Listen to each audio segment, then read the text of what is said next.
Hi, everybody. Welcome to this week's Middle Class Investor. This is Seth Martin, your host. And it is Monday, Labor Day, September 7th.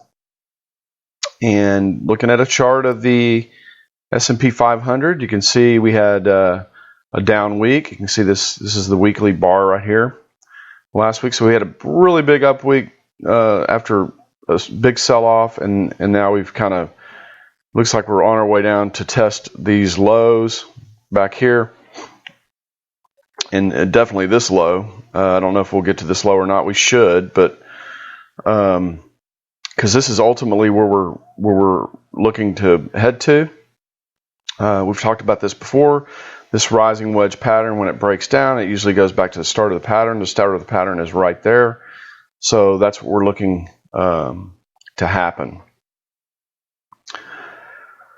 So anyway, let's talk about the S&P 500 and what we might be looking for this week. To me, the market looks broken. It could always go back up and make a new high, but it looks very broken at this point. And I think the odds favor at this point that we're developing a trend change, and so we could talk about a couple different scenarios. I mean, obviously, the market either goes up or it goes down, right? So if it goes up and it does not take out this high or even this past week's high and starts to sell off, then we're in fact, it's already done that, right? So it's already done that with it came up here. It did not make a higher high, as you can see here.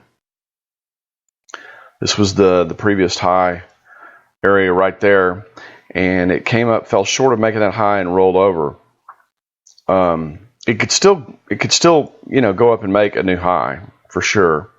The market can do anything. I mean, it doesn't have to do anything in particular, but I would say if it doesn't come up and eclipse this high around 2000 or 1998 or whatever that is, then it's probably going to make its way down to at least this 1850 area and maybe lower.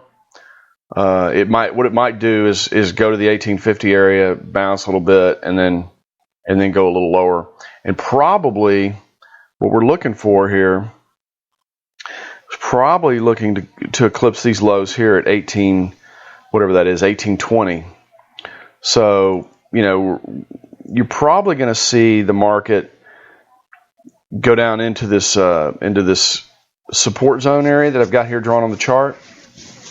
Certainly, if it doesn't go up and make a higher high right here, and it continues to migrate down here, now it may take a little longer. It may take a couple of weeks, week and a half, something like that, to get down here. But to me, the odds favor this trend. Looks very broken, at least for the time being, and it doesn't look like we're through going down, and I would say we're probably headed to the support zone. Okay, let's look at the interest rate market. Another very important market. We've been talking about this one for a long time. Last week we had a little pullback in interest rates after a pretty big move. In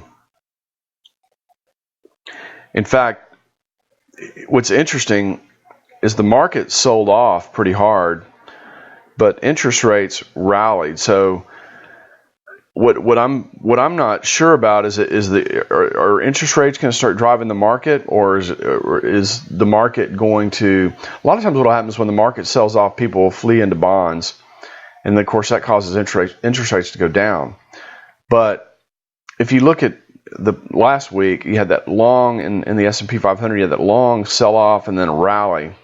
And then look at the interest rate market. I mean, it really rallied quite a bit. It came down here to this support area and bounced. Now, we've had a little pullback, and that's expected. The markets don't go straight up. But it could be we're at a point now where the interest rate markets are going to start driving the equity markets. So that'll be interesting to see how that works. And I would say, I mean, right now this is pretty typical. I've got this descending channel drawn here. as designated by this line. The market pulled back to that channel, and it looks like it's bouncing. This is very typical behavior. You get a breakout and then a pullback off that breakout. So we could see interest rates. This could be now the move we've been looking for, and it could start taking off in a big way. And this is going to have adverse impacts on our economy, our markets, and everything in between.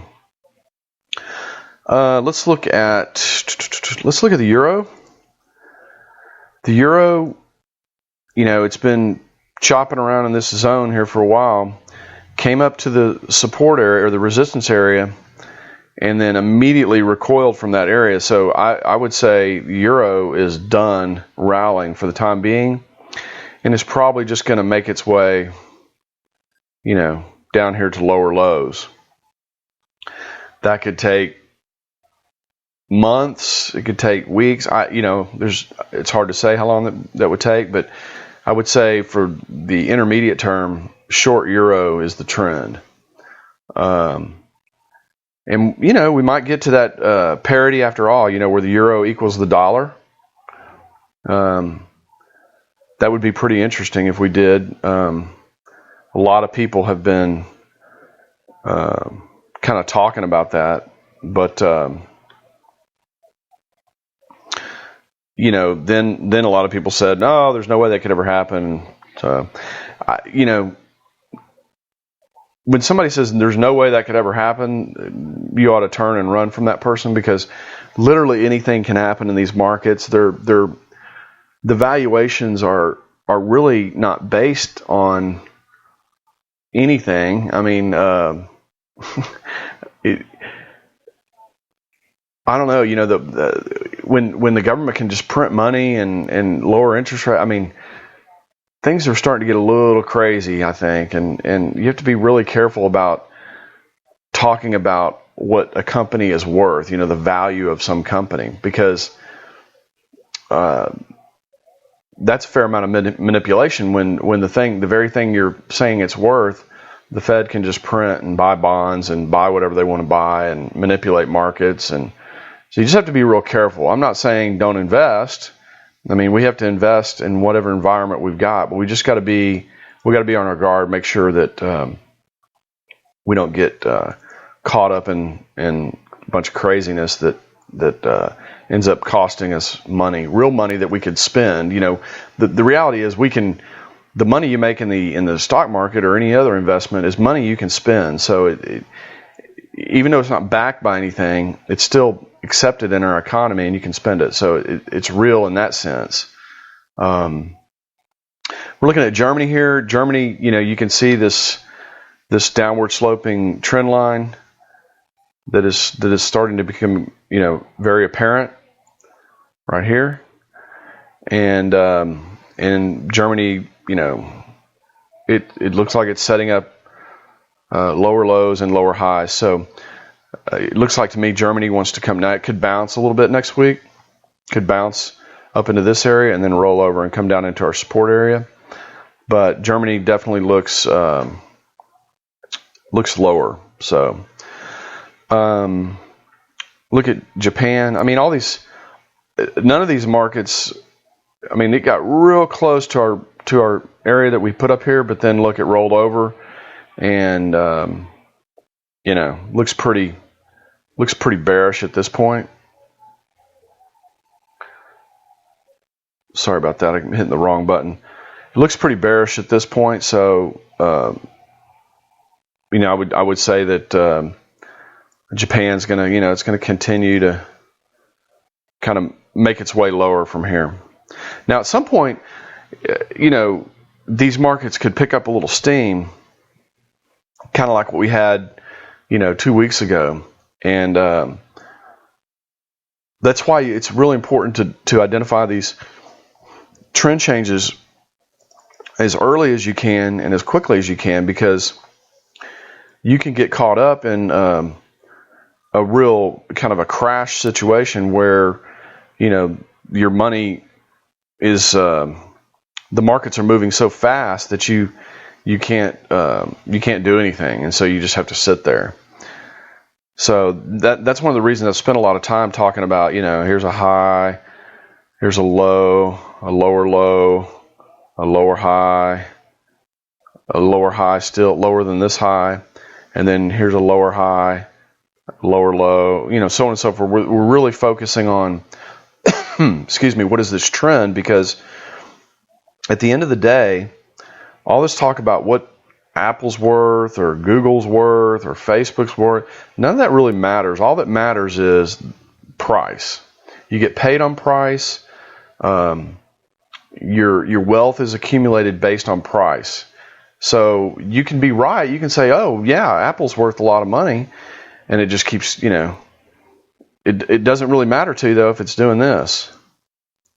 It can be worth all the money in the world, but to you, it's losing money because the price is going down. So a lot of people get hung up on valuation, and it's okay to have, I think where valuation is important is if you're looking at a group and you're trying to see, okay, well, here's 20 stocks I could invest in a technical group. Which one has the most cash flow? Which one is the most profitable? Which one is the most innovative? Those types of things that's important when you're looking at that. But if you're trying to argue with the market and saying, oh, Apple's worth X, but it's going down, and you're still in it, well, you're just simply losing money. So you have to be careful not to argue with the market. The price is the governing factor, and that's what you have to be focused on. We never did look at volatility. You can see, week before last, we had a huge spike in volatility all the way up here to 57. Of course, you knew volatility was going to come in. That's what happens when there's a lot of fear. The volatility spikes real high. Price of index options goes way up and causes this index to go way up. But volatility comes in rather quickly too. So you can see we had like a 50% reduction in volatility last week. So, but usually once volatility starts spiking like this, you're going to see more of it. So, a little bit more could come in. We could have it come in, back down around 20 here, and then spike again, and start creating that fear again in the market. All right, let's look at the dollar. Here's the U.S. dollar. We pulled back into this new support area that I drew a couple weeks ago. Looks like instead of the dollar making a sharp pullback to here and then taking off, it wanted to make a pullback, pull up, and then make a new low. So it looks like to me that this is the dollar's still kind of taking a breath from this move. This was a pretty big move. So the dollar could chop around here a little bit more. It could even actually drift a little lower here. I'm watching the dollar because I'm watching gold very closely. And right now it's a little bit confusing. If you look at gold looks like it's trying to bounce, but that would mean the dollar would be trying to fall. So maybe the dollar's got further to fall and gold's going to run up to here. Maybe gold's going to make another low before it bounces. I don't know. It's hard to say, but certainly, I feel like these are very good prices on gold for the intermediate term. And it's just very hard to pick, if you're going to go out and buy, 5 ounces of gold, it's hard to find that spot where it's the cheapest, But anywhere around in here, I think is good pricing for gold for the intermediate term. Now, ultimately, I think gold's going to go lower. But the question then becomes, you're going to have something like, let me scoot this over as far as I can. You're going to have something like gold's going to run up to here, maybe 1,500, and then I don't have enough space here on the screen, but down here. But the question is, will you be able to find any? If you're going to wait to down here, probably a good spot. We'll draw this on here, but a really good spot would be off of this low right here, like a DP off of this low. So you're talking about gold ultimately going below $700. And but I think it still makes sense if you're collecting gold to buy some here, because it could run up here, run down, and then maybe you can't buy any gold. Maybe there's no gold to be found. The price is trading down here, but if you try to go buy a physical coin, you either can't find it, or the commission on it is $30 or something like that. So I think it's perfectly rational to buy gold right in this area, even though that it might be going lower. That's kind of the way I look at it. I don't know if that makes sense to everybody, but that's just the way my mind works over it. Okay, let's go look at crude oil. This is crude oil on my NinjaTrader platform, and you can see here I've got this pretty well-defined pattern, and a DP signal came up on NinjaTrader. And if we do an analyze on this, it should go to the exact same spot that I've already got drawn on there. Yeah. See, it's taken it to right here. Now, does that mean it has to do that? No, of course not. That's not what that means. But usually after a good 5-wave move or a good impulsive move down, you do get a DP back to the previous 4th wave, which would be right here. And that tells me gold is probably going up here into the high 60s, low 70s before it resumes its downtrend.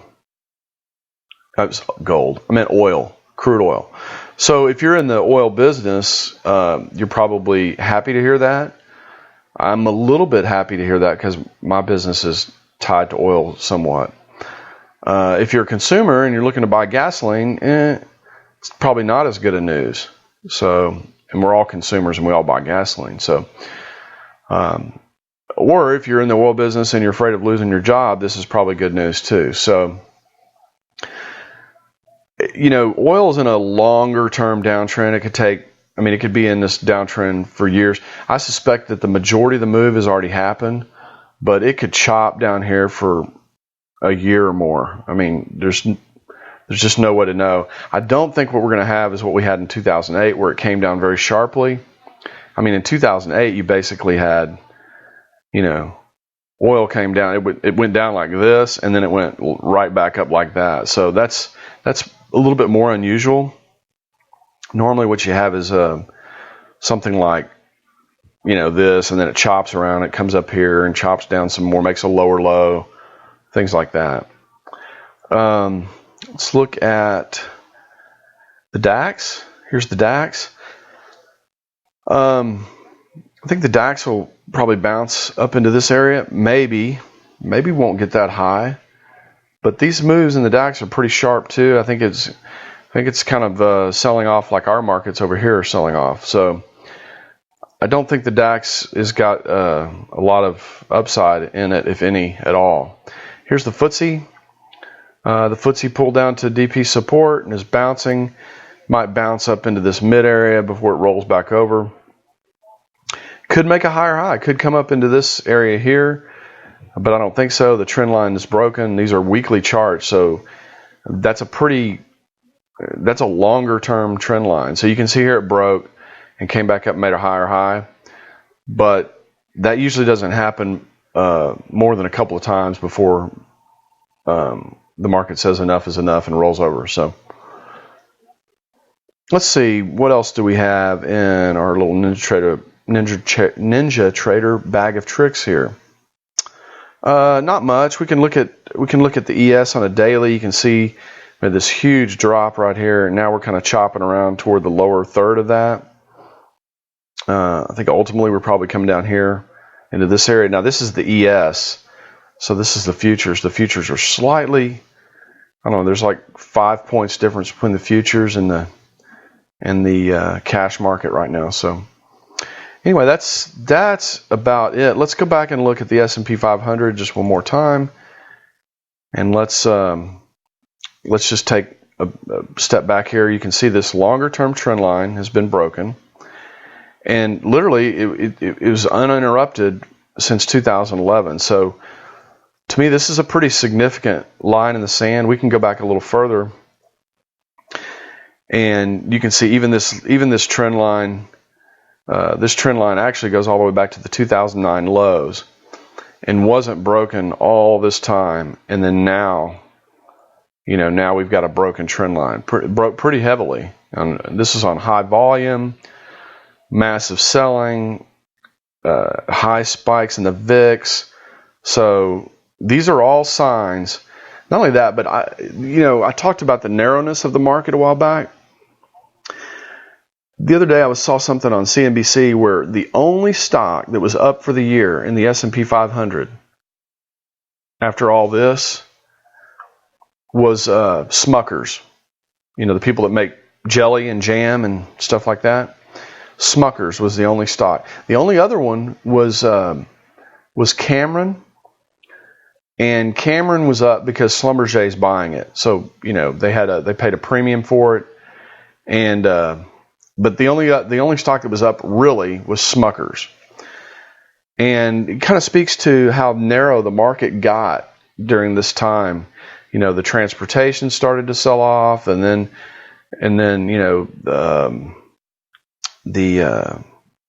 basically at the end here, the only things that were up were biotechs and some financials.